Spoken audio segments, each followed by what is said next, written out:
All right, the never-ending quest to, find our way around the fretboard more easily, yeah? To connect everything up, for it to feel natural, for you to just play, thinking musically, not trying to recall thousands of shapes. How do we get there?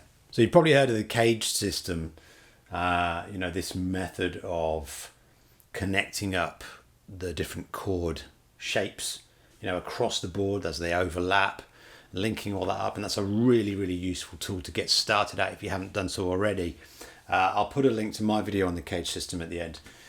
Take a look at that if you're not familiar. But what I'm talking about today is more about the approach in how we start actually making this feel natural and getting it into our playing, how we practice that. Because it's one thing to sit and look at 5 chord shapes and even kind of get them going on the board, but how we actually make our playing feel really natural across the board isn't just going to be playing 5 chord shapes.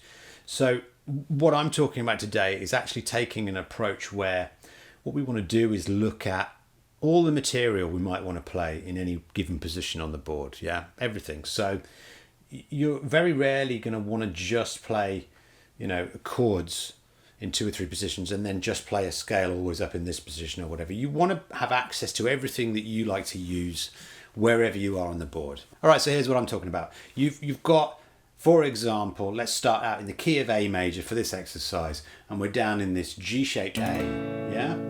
Down in this G-shaped position here, little finger on the 5th fret, there's our root note A. There's our chord, our G-shaped chord version of the A major chord. Fine. Okay, so what I'm proposing is before we then move on and connect up the rest of the chord shapes with that, or spend any time trying to move between them, we look at what else do we know in that position? What else do we want to use?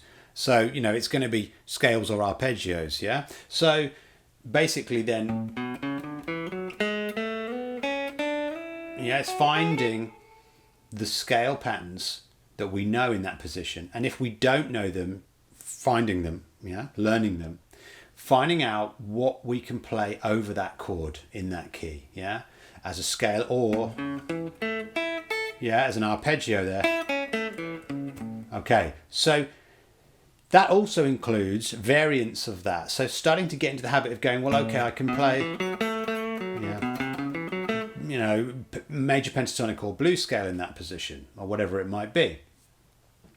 So thinking of, that position as, you've got access to everything in there, and it feels natural to sort of just decide to play a little bit of the scale or a bit of the arpeggio, or playing chord voicings. I'm going to add alongside that, if you want extra points, while you're practicing that, start thinking about other chords in that key, other triads, other voicings within that you can use or that you can access easily from there. Yeah, because we're always playing something in the context of a song. Yeah. So, you can go as detailed on this as you like. Yeah. But for the sake of this, if you can throw in wherever you are, the 4 and 5 chord. Yeah, in that position, which of course are also the 2 and 3 chord. Yeah. Then again, you're adding another layer on. You're adding that ability to be able to move through a song, picking out whatever you want to pick out. Yeah. All in that one position. Okay, so now the crucial bit about connecting then. So the next position up, would be this E-shaped A chord, right? Okay, there it is, that famous old bar chord shape that we all know and love. Okay, that connects up with that root note there, of course. So there's our G-shaped version of everything, yeah? Now we're in this position. Yeah, same scale, same chord, but different voicings of, so different shapes. What we want to do then is do exactly the same thing in this, E-shaped position. There's our chord, there's our scale, or one of, and here's the arpeggio. Okay, and there's that variant scale there, that's the A major there in that position from that root note, so we could kind of overlap that with it as well. We could also, again, as we did before, think about the pentatonic. So again, anything you're going to want to call up, anything you're likely to want to call up in that key, put it all in there and practice it all together. Okay, right, now let's link those two shapes together. So this is kind of like the fun bit, but probably the most important bit. And I would suggest, first off, just linking to positions. Okay, so what we're doing here is trying to practice just linking everything. Chord voicings. Okay, so chords between that G shaped, yeah, and we'll go up through the 4 and 5 chord to get to our next. There's our next A voicing. There's the 2 A voicings. Yeah, the standard voicings there. You know, linking chords, and then we've got the arpeggios.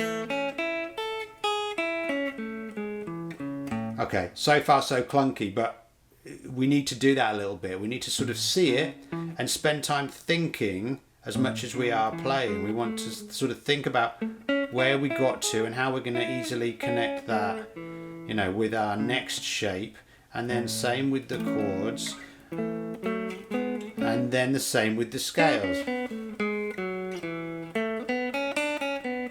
So what I'm saying is basically, if you want the fretboard to feel like one big thing, one language, you need to sort of practice it as one language, or it's useful to do so. You know, it's not the only way to do it, but for me, I found progress with this approach.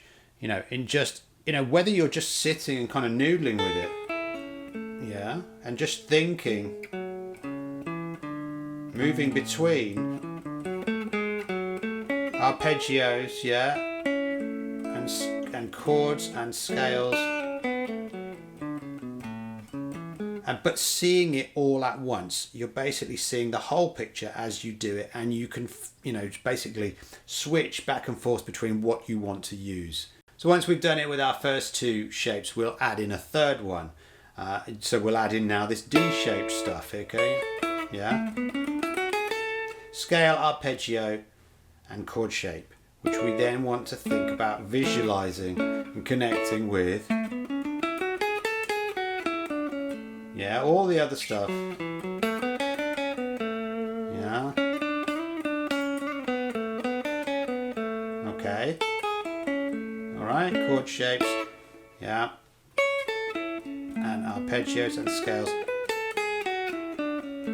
And it looks clunky and it sounds clunky, and it is. And you kind of need to accept that at first. It's just going to be a case of letting yourself walk through it slowly enough that it starts to feel natural. So you can do it all separately, you know, and keep practicing it all separately. And that's absolutely fine, because, you know, you have to focus on things a little bit. But I think what I'm getting at is, you know, in the actual context of where you're going to be using this stuff, you know, in a song, you know, in improvisation, whatever it might be, you don't want to be stuck feeling like, okay, I know how to just connect chords, or I know how to just connect the scales, or, you know, when I'm playing a rhythm part, then where do I go for my embellishment or a fill, or if I want to play a solo?